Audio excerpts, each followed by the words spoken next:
They were once human. My name is Danica Craven, and I've been in the archaeology business for over a decade.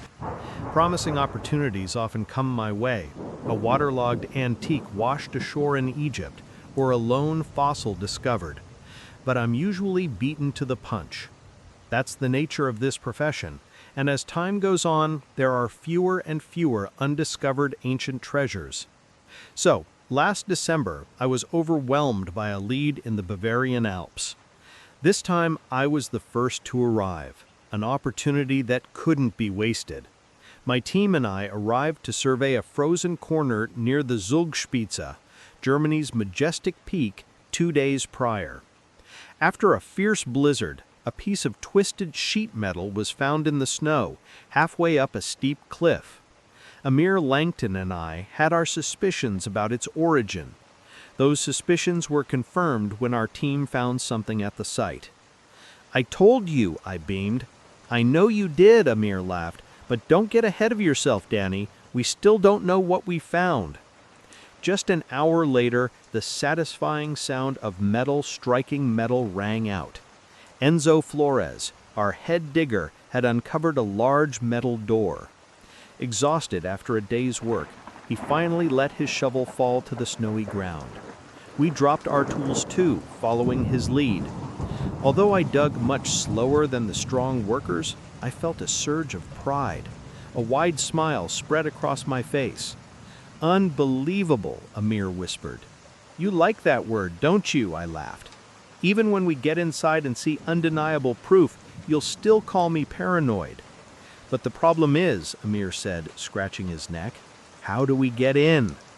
"Not with these flimsy things," Enzo said. "We need stronger equipment to breach the door." The large man, his cheeks rosy from the frost, led us out of the snow tunnel. "Explosives?" Anel Becker suggested calmly. "Easy, kid. A hydraulic system will be enough," Enzo replied. "But we're not opening it tonight. It's snowing again, it's dark, and everyone is cold and tired." I sighed. "But we have to." "Not tonight, Miss Craven," Enzo insisted. "Amir," I turned to my friend, pleading. My colleague shrugged. "Sorry, Danica, we can't do anything without Enzo and his team. But this is an undiscovered German stronghold. In 24 hours, we won't be the only ones here. You know that. The locals must have already told the world about that piece of steel." "We'll pack up and go back to town," Enzo said definitively. "I'll see everyone tomorrow morning." An idea flashed in my mind. "Amir, let's camp here," I said. "Watch over the tunnel. Assert our claim. This is our area, and I don't want anyone taking it." "I wouldn't advise that, Miss Craven," Enzo warned, rubbing his red forehead. "Other than tourists at the resort, no one sleeps on the mountain. Wild camping isn't safe." "Leave a tent for us. We'll be fine," I promised. "Amir, are you willing to stay with me?" My partner nodded. "Of course, Danny. This is our area. I don't want to lose it either." Enzo grumbled, walked past us, and began to pack up the equipment. "I'm very grateful for your help, Enzo." "No need for thanks," he huffed. "I'm not paid to be thanked, and I'm certainly not paid to be a babysitter." With that, Enzo Flores and his team began their descent down the mountain slope toward the warm lights of the town below. "I'm sorry, Amir," I said as we climbed into our sleeping bags. He shrugged, smiling. "I respect you, Danica. You're more dedicated to this job than anyone I've ever known. You deserve this discovery, so let's protect it. Just be careful." "No doubt about that," I sighed, then laughed. "But better safe than sorry, right? We'd regret it if someone trespassed on the area we just dug. We worked hard for this." I chuckled softly. "You mean mostly Enzo worked hard for this?" "Right, mostly Enzo." He agreed, and we laughed together. "Thank you," I said. "You always keep a level head." "It's my talent," he smiled, drifting off to sleep. I had never felt safer in my life wrapped in that soft cotton cocoon. I felt my mind relax to the sound of the howling wind and the flapping of the tent fabric. Our campsite blocked the entrance to the snow tunnel, protecting the gate to Hitler's last undiscovered refuge. This was the crown jewel of my career, of my life. But that cozy, content feeling didn't last long. Amir and I were awakened by a deep growl at dawn. "What was that?" Amir gasped, sitting bolt upright. "I don't know," I replied, breathing heavily, rubbing my eyes. It sounded like I was cut off by the sound of snow crunching under immense weight. "It must be an animal," Amir whispered. "What animal would be caught in a blizzard like this?" I asked. "And that wasn't human." Neither of us argued about that. The footsteps were far too resonant for a person. Although our bodies told us to stay in the tent, curiosity took over. My mother used to say curiosity would be the death of me. Amir cleared his throat softly. "Do you want to—" "Yes," I replied before he could even finish the sentence. My colleague smiled, just as eager to explore. He cautiously unzipped the tent. We peeked outside, squinting to see through the relentless falling snow. Near the edge of the campsite, under the light of the tall floodlight Enzo had left, deep footprints were pressed into the snow. Something had circled the edge of the area.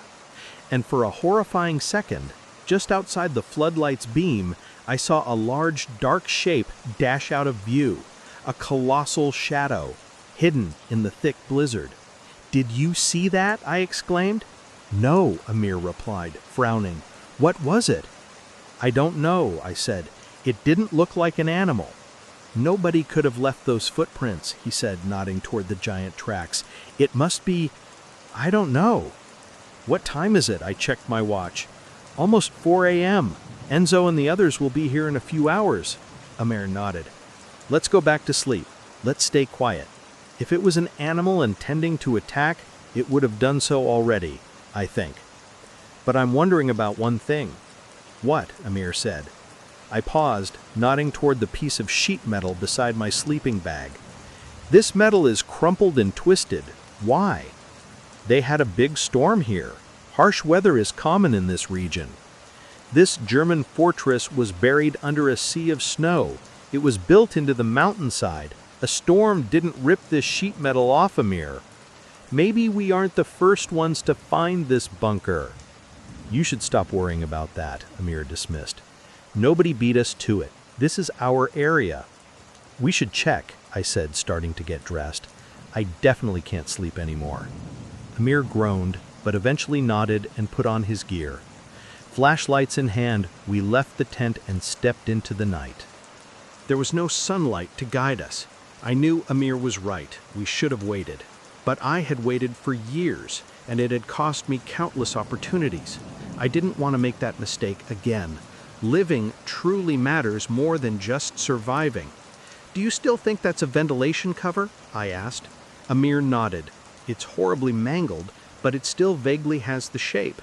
"Then we should find the ventilation system," I said.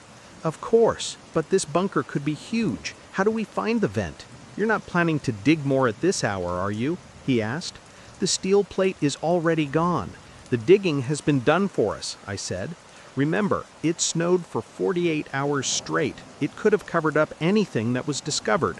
"Noted," I replied. About 30 meters from the tent, there was a marker flag showing where the steel plate was found, the starting point of the excavation. The small pole and the flapping nylon flag were both coated in thick snow. "What do you expect to find?" Amir asked. "Think about it," I said. "A ventilation system missing its cover. That could create another entrance to the bunker." "Drill rock," Amir said, pointing toward a protruding cliff face about 30 meters away up the slope. "Do you see it?" I squinted through the snow and saw what my colleague had spotted.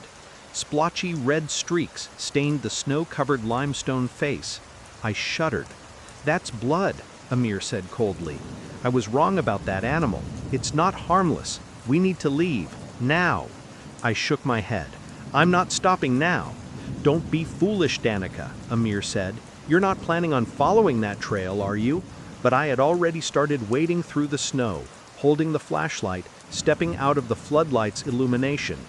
"You know I have to follow you," he said, trudging behind me. "Please go back," I said. "I just need to see this place before anyone else does." "Amir, I don't want you to follow. You've helped enough."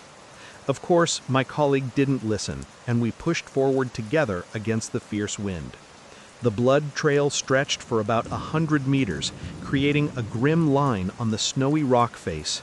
Finally, it led to a gaping hole in the wall, a cave entrance with twisted metal fragments. "I was right," I exclaimed. "This structure is larger than we imagined." "I'm not sure about this," Amir said. "We should wait for Enzo and the others. When they arrive, it will be daylight." "I'll go alone," I said. "I already feel guilty enough asking you to camp on this frozen mountain." "Don't be ridiculous. I decided to stay. This is just as important to me, Danny. However, if someone already removed the ventilation cover..." Amir paused, sighing. "We've been beaten. This discovery is over. I'm sorry." I shook my head. "The metal fragments are bent outward toward us, Amir. The cover was removed from the inside." I shined the flashlight beam into the black hole in front of us, revealing a rusty ventilation shaft, a metal tunnel with many winding bends. I stepped inside, surprised by the height and width of the vent. I had to crouch slightly, but it was still a relatively wide passage. "Danny, please," Amir pleaded, grabbing my arm. "Don't do this. That blood, there's something in here." "I'm cutting in," I interrupted, gently removing his hand. "Go back to the tent, Amir. Call Enzo. I'll meet you back in about an hour. I just want to take a look. This is the biggest discovery in archaeological history." However, Amir didn't turn back. We heard boots wading through the snow at the entrance, followed by the squelching sound of dark red liquid underfoot. "Blood mixed with something. The smell is awful," Amir grimaced, his voice echoing endlessly in the metal tunnel. "At least it covers your body odor," I joked. "No!" I stopped just centimeters from a large hole in the floor. One more step and I would have been swallowed by it. As Amir and I shined our flashlights down, we saw a small room below, ancient soldiers' quarters. Inside were 2 bunk beds, a combination of rotten wood and maggot-filled mattresses. The horror of the discovery finally seeped into my bones, stiffening my spine. I realized something was very wrong with this place. Amir saw it in my frozen posture. "All right, you've seen it, Danica. Now we should go back," he urged. "This place isn't right." "No animal created this hole," I said, "nor a human." "All the more reason not to go down there," Amir stated firmly. "We need to leave before whatever you saw finds us." "I'm going down," I said. "I just want to see the first room, then we'll go back to the tent. You stay here," I said, before sitting down and dangling my legs into the hole. "I'm not helping you," he said. "Then this is going to hurt when I hit the ground," I shrugged. Amir sighed, realizing I wasn't joking, and placed his flashlight on the floor. Then he held my hands tightly as I carefully slid over the edge of the hole. I felt like a rebellious child sticking my foot out from under the blanket, defying the monster under the bed. I placed one foot on the top bunk and gently lowered the second. I nodded to Amir, and he let go of my hands. I screamed as the mattress and the wooden slat supporting it collapsed under my weight. "Danny!" Amir yelled. My friend grabbed his flashlight and quickly jumped down the hole, landing in the room with a resonant thud. As I staggered up, surrounded by rotten wood and dirty cotton, I saw Amir limping toward me. "Are you okay?" He winced, helping me stand. "Fine, thank you," I said. "What about you? Looks like you twisted your ankle." "I think so," Amir replied, gritting his teeth. "Oh, I'm sorry, Amir. You were right. It's too dangerous. Come on, let's get back to the tent." He shook his head. "I'm strong enough to lift you back up, but you won't be able to lift me. No offense, but you need help. What if I broke a bone?" "We can't do much about it now," I said. "This is why I said we should wait until morning." "I know," I said, hugging him tightly. "I'm sorry. Did I say that already?" "Yes, but not enough," he laughed, wincing. "But you were right too. This place is real and unbelievable." "Are you going to keep saying that word?" I laughed. "Just take the win," he said. "Fine," I replied. "I told you so." "Are you going to keep saying that?" he asked. For just a moment we forgot the sounds on the mountain, the blood on the snow, the shadow I had seen from afar. None of it mattered anymore. Amir and I were explorers again, defying danger, reveling in our amazing discovery. "All right, we need to get you back into the vent," Amir said. "Call Enzo. He'll be able to lift me. That guy is built like Popeye." Wait, look at this! At the end of the destroyed bunk bed was a small cabinet. On it sat a dusty, leather-bound book. I brushed off the cobwebs and swatted away a stubborn spider. The journal was written in German, which of course I am fluent in. The Diary of Konrad Vogel, I translated. Great, Danny. Now come over here so I can lift you up. Okay, I nodded, tucking the journal into my pocket. I'll call Enzo. We'll get you out of here. He's going to be so angry. My colleague warned, preparing his hands to lift me. I shrugged, climbing onto Amir's strong hands. He's always angry. True, but this time he's going to be furious. He grunted, lifting me through the opening. Everything will be fine, I said, climbing into the ventilation shaft. I'll be quick. Don't go anywhere. Funny, Amir said. Don't worry about me. I'll just take a nap on this rotten old mattress. I hurried through the ventilation shaft and back out into the blizzard, which seemed even harsher after being protected by the steel and concrete fortress. I fought against the storm, rushing back to the campsite. Once inside the tent, I immediately used the satellite phone to contact Enzo. My mobile phone had no signal. It's 4:30 a.m. Why are you calling me, Miss Craven? I took a deep breath, bracing myself for the lecture. Amir and I discovered something. What did you say? He growled. We heard something outside, then we found a blood trail, I began. Enzo cut me off. There shouldn't be any wild animals on the mountain, certainly not in this weather. Did you see anyone? Maybe someone injured? It wasn't an animal or a person, Mr. Flores, I said. The blood trail led to the bunker's ventilation shaft, and we went inside. You two are... He paused, trying to regain his composure. Without supervision, you explored an undocumented century-old structure at night? Is that what you're telling me?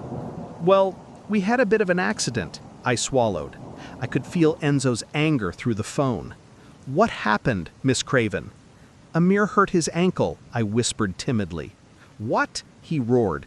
Where is he? In the bunker, I said. I came back to the tent to get your help. We have to get him out of there. Stay put, Enzo growled. Don't go anywhere without us. The line went dead, and I had nothing to do but wait.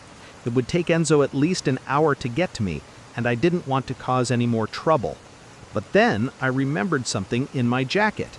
I pulled Konrad Vogel's diary out of my pocket. January 2, 1948. It's been almost 3 years since we won the war. However, the commander still insists that the surface is not safe. The Führer has taken command of the world, but there are still cockroaches, resistance forces, who want to destroy us. Bavaria is in a state of war. That's why we must hide until the German army comes to rescue us in Tolerberg, the Führer's greatest fortress. I have my doubts, but I will never speak them. Even writing this could cost me my life, but I must record my thoughts. I'm losing my mind. I can't keep suppressing these feelings. Corporal Fischer died today. When cleaning his room, I found this empty diary among his belongings. Strange that he never used it. This is a sign. God wants me to do something more than rot in this hell. So let me unburden my mind. There are 2 possibilities. The war is not over, or 2, we lost. But we definitely did not win. If we won, why are we still hiding? February 27, 1948. Writing a diary is harder than I thought. Even with nothing to do, the mind drifts to strange places. One of the cultivation rooms failed last week. I don't know why. Tolerberg is full of advanced technology beyond my understanding. Of course, we have dozens of cultivation rooms. We'll be fine. As long as I get fed, I don't care much. But I feel a wave of discontent approaching. People are angry and scared, and it's terrible to be locked underground with fearful men. Yes, we have plenty of food, but how long will we be here? What happens when more cultivation rooms fail? Eventually, there won't be enough food for everyone. I vote to stop feeding the prisoners. I don't share the Führer's ideals, although saying this is treason. Even so, I hate the English and the French. Let them starve. Commander Mayer tells us the cultivation rooms will not fail. He says this fortress will last 1,000 years. All lies. March 12, 1948. Another cultivation room has been abandoned. That's 2 rooms in 2 months. No one is hungry yet, but the whispers of discontent are spreading. I don't like the thought of an underground rebellion. Nothing else to report. Charlotte and I meet in my room when my roommate is away. She's a terrible nurse, but a wonderful lover. April 15, 1948. Some privates left Tolerberg yesterday. Cowards. I don't believe in the Führer's ideals, but I know I love my country. I will never leave Tolerberg. I will never betray Germany. December 25, 1948. This is the first Christmas I've celebrated in 10 years. Commander Mayer senses the people's resentment. To soothe dangerous thoughts, he allowed us to honor Christian traditions. The Führer would not approve, but he's not here, is he? I suspect he might already be dead. June 21st, 1951. I forgot about this old diary. Life gets in the way. Death too. Many cultivation rooms have failed in the last 3 years, and as I predicted, rations have begun. Don't expect Tolerberg to last 1,000 years anymore. Many soldiers have rebelled, been executed, and become martyrs for a future revolution. An endless cycle of death, rebellion, death. We despise the prisoners, more mouths to feed. But Commander Mayer tells us that prisoners mean power. Why do we need hostages? To me, that doesn't sound like the statement of a winner. But I've known that for a long time. The war is over. We lost. December 1st, 1951. The men are falling ill, the women too, even though they get priority. The hungry ones are the sickest. Luckily, we started prioritizing Germans when distributing food. Most of the prisoners are gravely ill. They are malnourished and live in harsh conditions. It seems Commander Mayer is finally taking self-preservation more seriously than power. However, he is losing control. March 12, 1952. Dr. Klein says many of the sick are tuberculosis, the White Death, and old disease. Before coming here, I remember hearing about a possible cure for this illness, but if it exists, it doesn't exist here. And the sick are getting worse. We are trapped in a tin box. March 30th, 1952. The sick have been isolated in the West Wing, the weapons storage area. There's a section for the German patients and a separate one for the prisoners. We will isolate them until they die. They've been left with enough food. The only thing I think about is fewer mouths to feed, and I'm glad for it. June 10th, 1954. A lot has changed in the last 2 years. I found this book while cleaning out my roommate's things. I hid it under his mattress. He never thought to look there. Not that it matters anymore. His name was Bertram, and he contracted the White Death. No matter how many times we isolate the sick, the disease returns. Dr. Klein is conducting experiments, trying to find a cure. He's grown tired of begging Commander Mayer to abandon Tolerberg. Like me, he knows there's no more war. He knows we lost. But he would never dare leave this place. I don't think anyone really ever leaves here. November 2nd, 1955. I have a reason to pull this diary out again. Charlotte gave birth to our son, one of only 20 children born in the 14 years we've been in this bunker. I named him Fritz Vogel. I fear for the baby's life. I don't want him to be a soldier. I don't want him to live in this place. I pray that Commander Mayer will soon grow weak and die. It seems he's the last thread holding this place together. After him, perhaps we'll leave. Very few people still believe in the Führer's ideals. November 16th, 1956. Every year passes in the blink of an eye. One might think time would pass slowly in a place like this. No, time doesn't exist here. Fritz is the only thing keeping Charlotte and I alive. But we are lucky. We have more than most, and for that we are grateful. Our population is decreasing. 10 years ago, 1,000 people lived in this underground city. Now only 600 remain. The White Death waxes and wanes.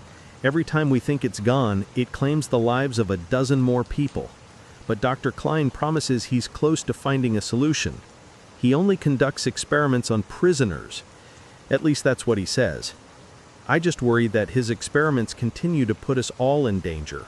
We shouldn't keep the sick alive, shoot them, eliminate the risk. Dr. Klein thinks too much. Life isn't that complicated. Klein will kill us all. May 7th, 1961. It seems I only open this diary for important life events, and this will be the last time. The White Death has finally come for me. I have requested to be shot tonight. When I die, I wish to be cremated. I don't want to become one of Klein's experiments. I don't believe he only experiments on prisoners. That old man has been claiming for 7 years that he's close to a breakthrough. All I see is a pile of corpses. He's a liar. I just hope I don't pass this terrible disease to Charlotte or Fritz. I'm not a good person, but they are pure. Charlotte is a strong woman. She doesn't want to be here. She only cares about healing people, even though she's terrible at it. And Fritz, he's a gentle soul. The boy doesn't deserve this life. I pray this place doesn't swallow him whole when I'm gone. October 27th, 1973. My name is Fritz, and I don't know if anyone will read my father's diary. They probably won't ever read my entries either. I found his diary while packing my things. I'm moving to a new room in the south wing. Mom is sad to see me go, and I'm scared about the future, but I'm 18 now, and I knew this day would come. Commander Meyer still insists that all men must become soldiers. Women must be nurses or teachers. It's been the same for 30 years. This life seems meaningless. There are very few of us left. I find it strange reading my father's notes about this place. Stranger still is imagining a world outside Tolerberg. He talked about 1,000 people living in this bunker, but 3 decades later, only 500 of us remain. The White Death still exists, but it's no longer the threat it once was. Of course, we still lose people every year, and the number of children born is few. There aren't many people left to have children anymore. September 8th, 1974. I only remember this book when my emotions overflow. My father was right. Writing is the only way to soothe the madness. I've been working with Clink in the lab. That's what my friends call him, but I don't see him as that bad. Maybe I focused too much on my father's notes. He talked about a steadfast and intelligent doctor. However, the old man I see, I must admit, is somewhat lost. I hear he still experiments on prisoners in the abandoned West Wing. But that's absurd. They all died long ago. As Commander Meyer says, the war is over. No need to waste precious resources on the enemy anymore. Meyer is a very different person from the image my father described. He's getting old too. April 16th, 1975. I used to be eager to work in the lab. It sounded better than the other soldier jobs, patrolling corridors, guarding the old armory, cleaning toilets. But now I'm starting to agree with my friends. Dr. Klein might be insane. He makes me uncomfortable, often says strange things. You are sick, but I keep you healthy. Lena says he often says that to her, too. She's the one who keeps me sane. December 2nd, 1975. My mother passed away. She had the White Death. Dr. Klein said the elderly aren't strong enough to fight this disease, unlike the post-war generation. I asked the commander to transfer me to another unit.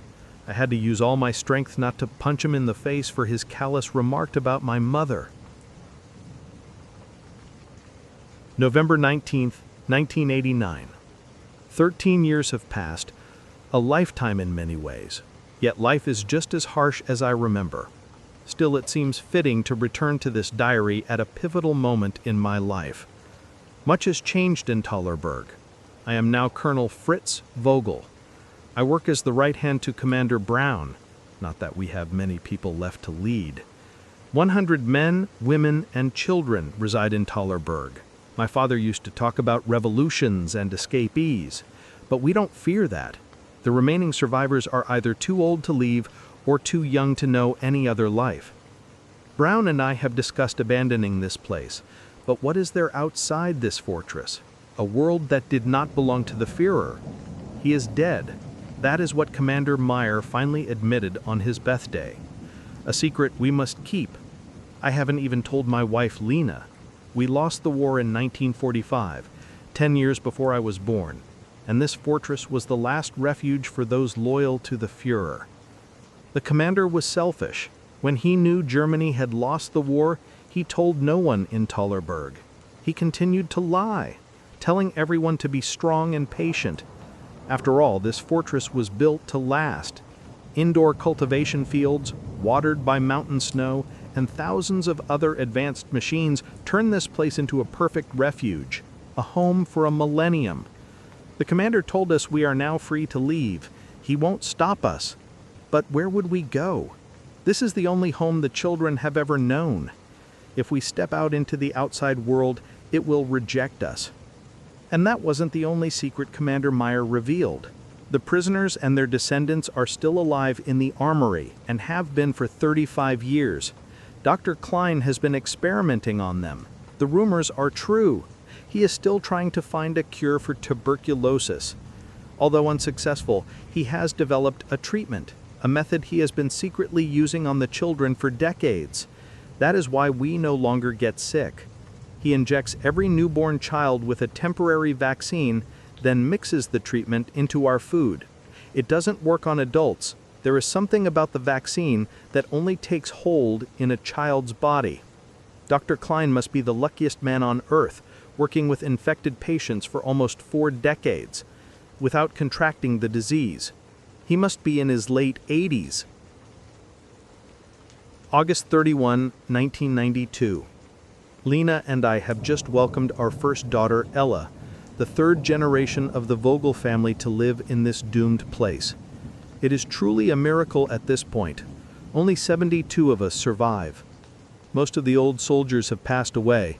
Against all odds, however, Dr. Klein remains.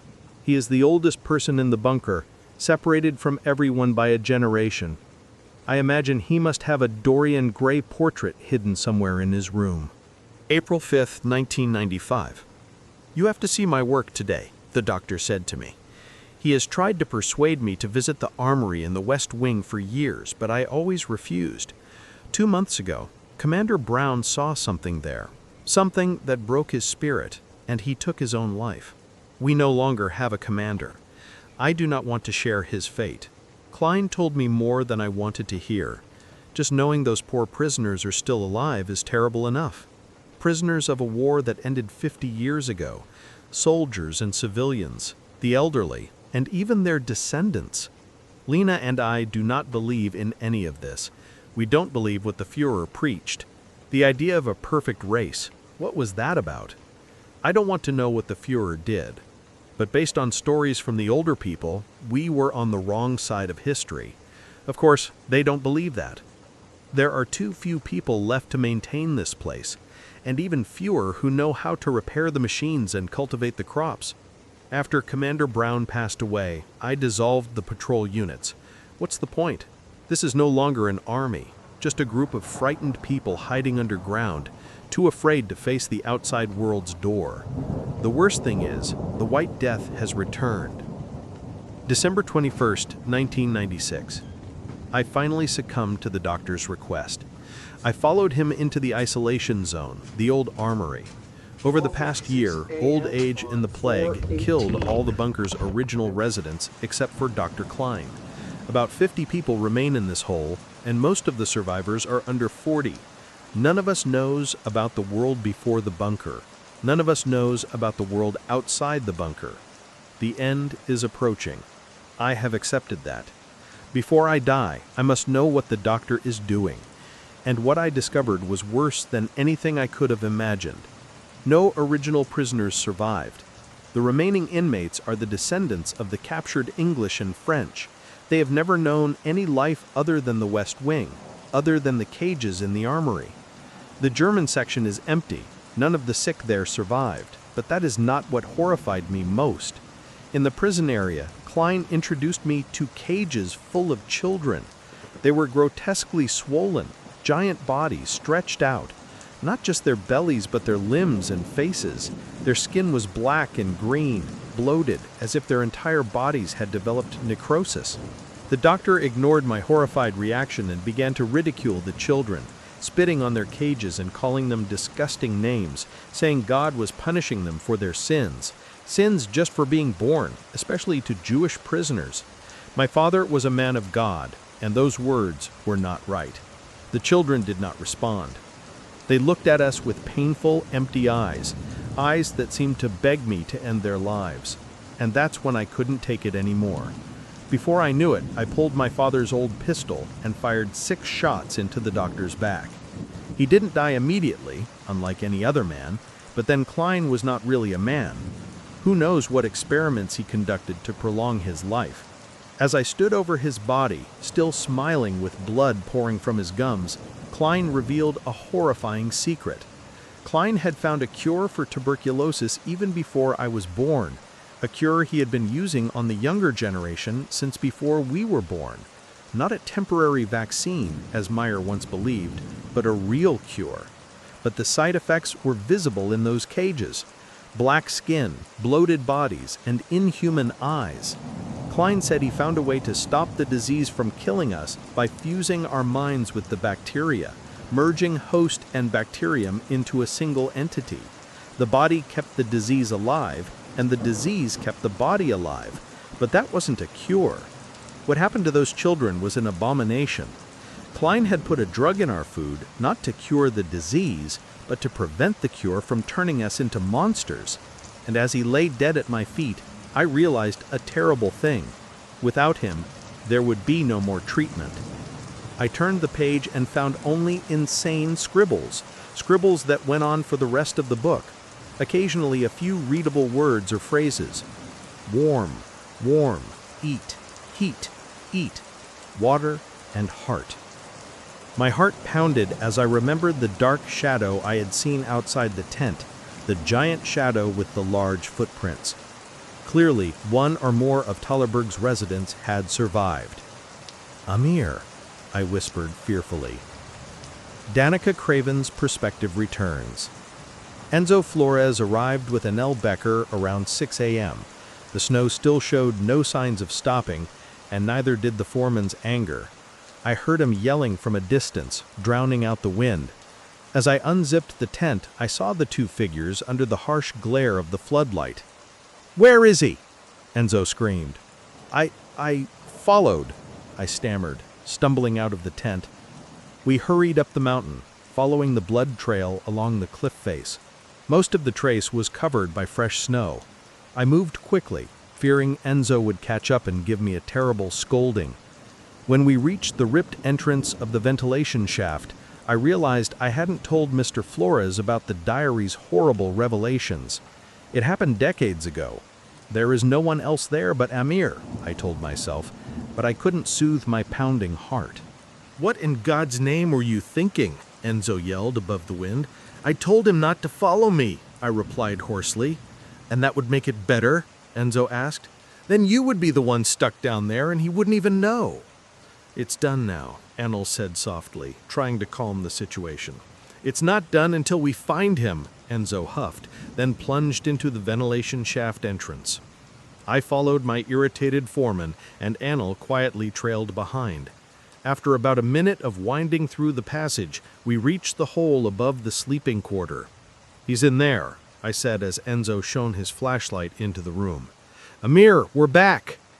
No response. Before I could blink, Enzo leaped across the hole, landing on the sleeping quarter floor with the agility of a cat, much to Anil's and my wide-eyed surprise. "He's not here," Enzo growled. "Are you sure this is the right room, Mrs. Craven?" "What?" I asked, peering over the hole's mouth. "No, this is where the bed broke when—" "Yes, it is, Mr. Flores." My heart pounded again. The diary's words echoed in my head, mixing into a dreadful mess. I thought of the collapsed underground society. I thought of Fritz Vogel. I wondered what happened to him and the other residents after the colonel's last entry in 1996. They must be dead, I told myself. That was almost 30 years ago. Then he left, Enzo pointed out angrily. He went for a walk?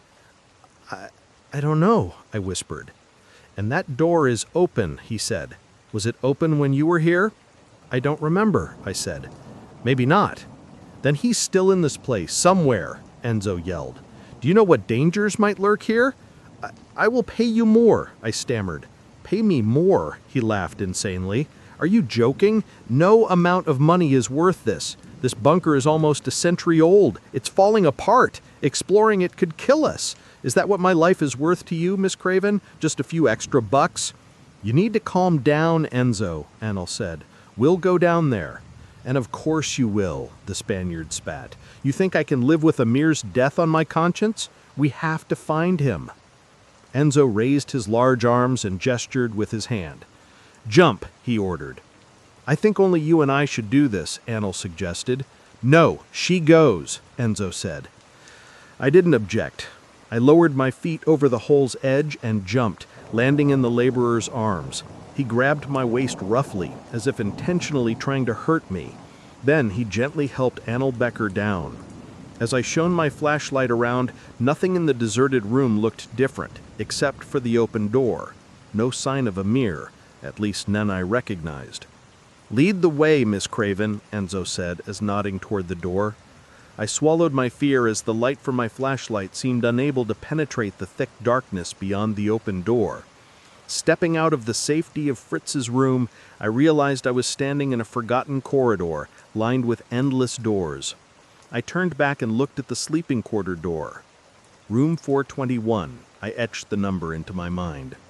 How do we find him? I asked. I don't know, Miss Craven, Enzo sighed. I'm a laborer, not a search and rescue specialist. I just expected to find a man with a sprained ankle in that room, a simple in and out. Maybe we should go down the mountain, Annel said. Get real help before Enzo and I could react to Annel's sensible suggestion. A painful sound echoed from far down the corridor, a sound that could have been groaning metal or a groaning man. Craven, you said you saw something? Enzo whispered. So what exactly did you see? I swallowed, my mind threatening to break. No, I didn't, I croaked. No, not me. A blood-curdling scream echoed in the corridor, the sound bouncing off the walls. It sent chills down my spine. That's Amir. I appreciate your suggestion, Annel, but we can't turn back now, Enzo said, raising his flashlight. The scream came from that direction. You're not serious, Annel objected. I didn't sign up for this. You said we were pulling a man out of a hole, but this is insane. What was that sound? That's Amir, I whispered, my voice trembling. No, Annel shook his head. You know what I'm talking about. Before that. I know, but I don't want to think about what made that hellish noise. I want to know what destroyed the ventilation shaft. Nothing was lighting up in my head. Miss Craven, and you're getting paler by the second, Enzo said. I'll ask again, what did you see? I'm not afraid of what I saw, I whispered, pulling the diary out of my pocket. I'm afraid of what I read. Enzo stared at me worriedly, as if reading the diary's secrets through my terrified eyes. I shouldn't know, should I? He whispered, as if he understood. Just find Mr. Langton and leave this place, Annel mumbled in protest. But Enzo had already started walking down the corridor, leading us to the groaning sound. My God, Enzo, he exclaimed, stopping abruptly. I didn't have to ask. My eyes were drawn to the spot on the floor where his flashlight was pointed, a set of ripped soldiers' fatigues lying in the dust, the final resting place of a poor, rotting soul. And as we continued down the corridor, we saw more fatigues through the open doors. Fatigues on the beds, victims of the White Death or worse. I thought of Fritz's last entry, revealing that Dr. Klein had cured the new generation in Tolerberg. But what had they become? Canteen, he read a sign. Canteen, I guess. I nodded, and our leader turned down the corridor the sign directed. I felt uneasy leaving the main corridor. I just hoped we could find our way back to room 421. "Lord, save us," Enzo cried as he lit up the deserted dining area. The place was full of long tables, and on the benches were the rotting soldiers' fatigues, or citizens, I should say. After all, there were no soldiers left, just the scared children, descendants of Nazis and prisoners. "There are fresh footprints in the dust," Enzo said, pointing to the floor. "Mr. Langton is not here, but he is close." Anel pointed to an exit on the other side of the canteen. "That way." We left the large room, and I shuddered as I passed dozens of empty fatigues. But not exactly empty. The ashes of the dead bunker residents lay in the discarded uniforms. However, my greatest fear lay beyond the dining area. The canteen led out to another corridor, and Enzo pointed to an old faded plaque on the wall. "Waffenkammer," he said. "The arrow is pointing to the left. What does that word mean?" "Armory," I choked out, tears welling up in my eyes. "Then the dust trail leads that way," he said. "Therefore—" "No!" I interrupted, shaking my head. "Not that place! We have to leave!" "What?" Enzo frowned. "We are not leaving Mr. Langton." "I don't want to leave him," I said, trembling. "But I don't want anyone else to... "What?" Flores pressed. "Spit it out, Craven. I know you're holding something back." Another unnatural groan echoed from the end of the corridor. No doors lined the corridor, except for one at the end of the walkway, the entrance to the west wing, the prison for the cursed souls with tuberculosis. Enzo and Anel started walking down the corridor, and my trembling legs slowed me down as I reluctantly followed them. The two men didn't know what was waiting for them. They just wanted to get it over with, and it would be over soon. When we reached the door with the Waffenkammer sign, I realized it was no longer a complete door. It had been ripped in half, and the rotting wooden panels were scattered across the floor. A deep black pit lay behind the half-destroyed door, and it opened with just a light push. We stepped into a narrow walkway lined with metal cages. Each cage held abandoned ammunition boxes and ancient rifles mounted on the wall. On the cage's floors were rotting mattresses and more tattered uniforms. This used to be the first area of the isolation zone, the German section. Another small sound, quieter than the last, the pitiful whine of a dog in pain, a heavy gurgling weep. "Something is in here," Anel groaned, his voice echoing through the narrow corridor. His sound made the weeping stop. A shadow danced on the wall, a vague shape beyond the light of Enzo's flashlight. Everything stopped. No movement, no sound. The artificial stillness at the heart of the storm. Then a groan from the ceiling echoed, followed by a thud. Something had landed between us and the door. We turned around, facing the thing that had trapped us in the armory. The darkness advanced. A colossal creature lunged towards us, a human-like shape too giant to move comfortably between the ammunition cages. Its rotting skin was wrinkled and distended as it squeezed its deformed body through the narrow corridor.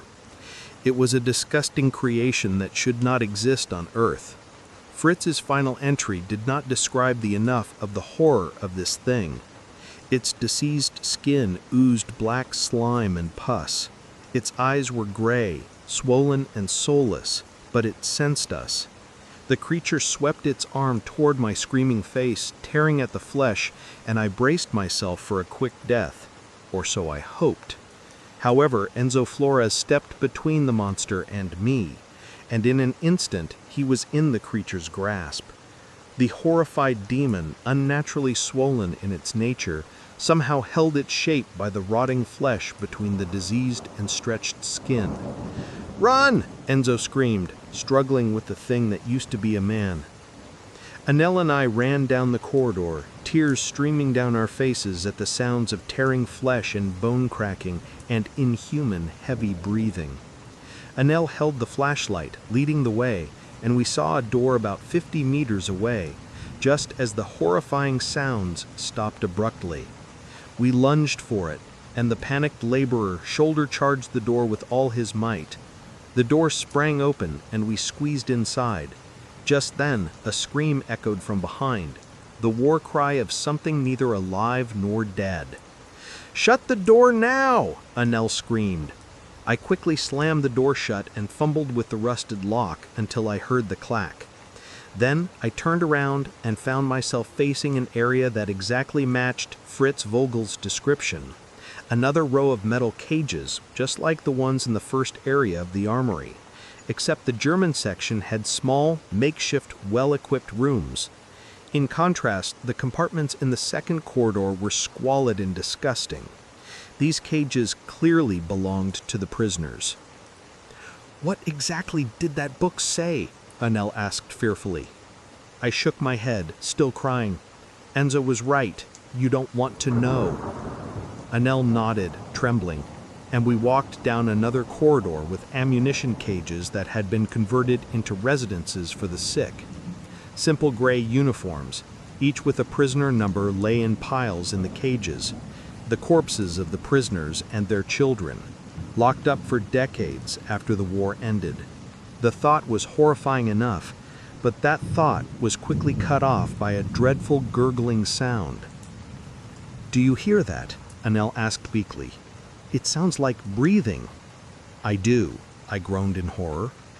I expected to see another shadow lurking in the darkness at the end of the corridor, but realized the sound was coming from my side. Then I shined my flashlight into a cage, a room with twisted iron bars. Inside, 2 prisoners in bloody and muddy uniforms, their numbers obscured by years of grime, their clothes ripped at the seams as their bodies swelled to a grotesque, abnormal size. Most frighteningly, they were stuck together. Their flesh had merged, as if 2 piles of rotting clay had been squeezed into one cursed entity.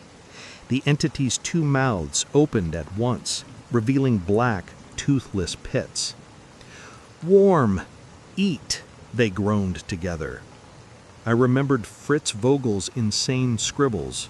He wrote similar things.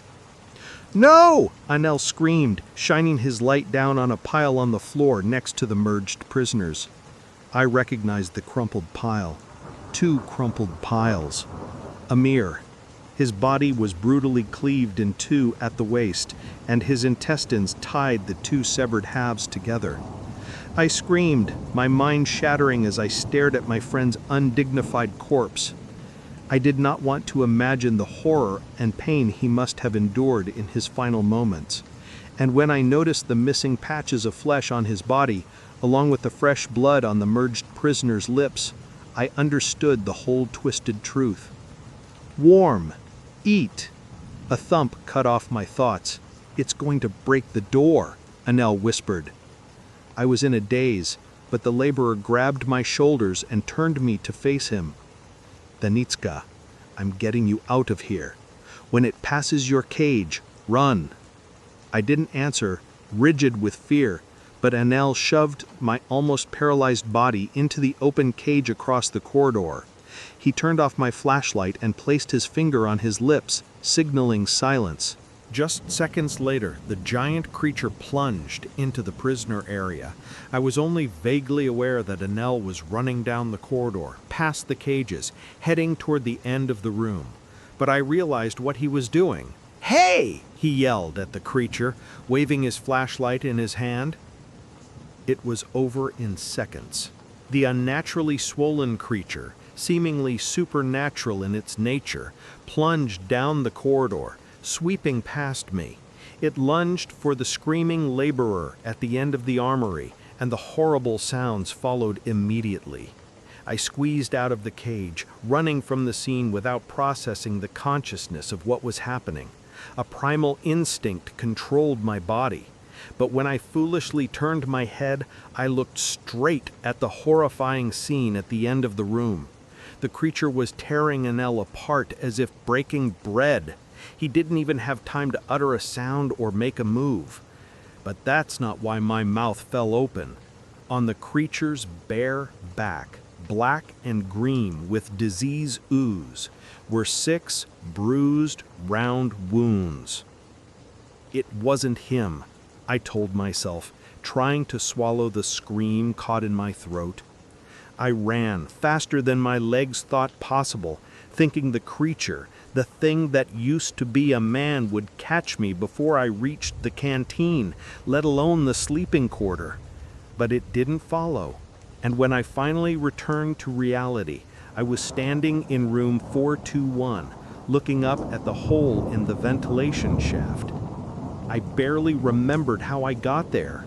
I knew I had waded through Enzo's half-eaten corpse, but the memory was a disjointed nightmare, with gaps in my mind, a self-defense mechanism perhaps.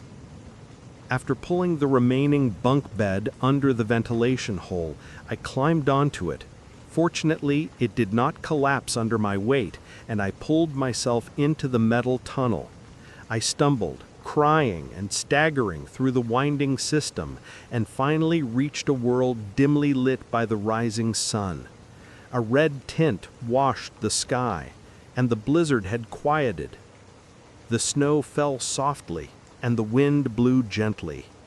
The mountain seemed unnaturally stiff, unaware of the horror lurking beneath its surface. I plunged down the slope, finally falling onto the main road of the town below. I was a crying, incoherent mess.